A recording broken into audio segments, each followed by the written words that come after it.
কেন আপনি দাঁড়িপাল্লায় ভোট দিবেন?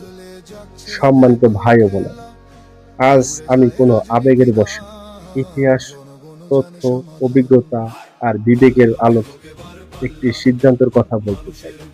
আমি দাঁড়িপাল্লায় ভোট দেব, কারণ দাঁড়িপাল্লা হলো ন্যায় বিচার ও ইনসাফের প্রতীক।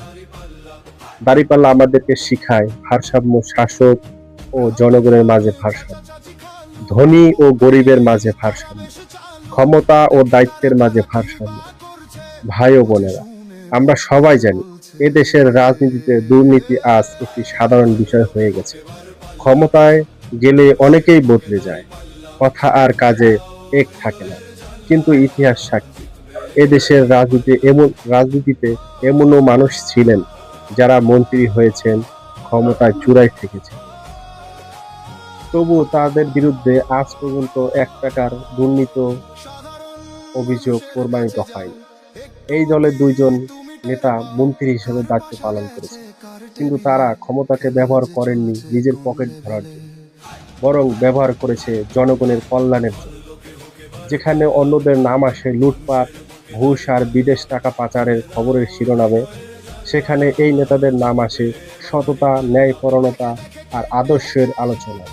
আমি দাঁড়িপাল্লায় ভোট দিব, কারণ আমি এমন নেতৃত্ব চাই যারা আল্লাহর ভীতিকে রাজনীতির কেন্দ্রবিন্দু বানায়, যারা জানে ক্ষমতা একটি আমানত, আর আমানতের খেয়ানত আল্লাহ ক্ষমা করেন না।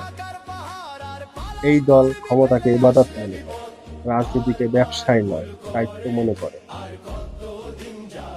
ভাই ও বোনেরা, আজ আমাদের সামনে দুটি পথ।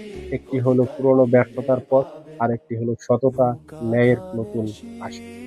ভোট শুধু একটি কাগজের সিল মারা নয়, ভোট হলো ভবিষ্যৎ প্রজন্মের জন্য সিদ্ধান্ত। আমাদের সন্তানরা কেমন বাংলাদেশ পাবে, সেই দায়িত্ব আজ আমাদের হাতে। দাঁড়িপাল্লা বলে ন্যায়ের ওজন বেশি, অন্যায় যত শক্তিশালী হোক একদিন তা হালকা হয়ে যাবে।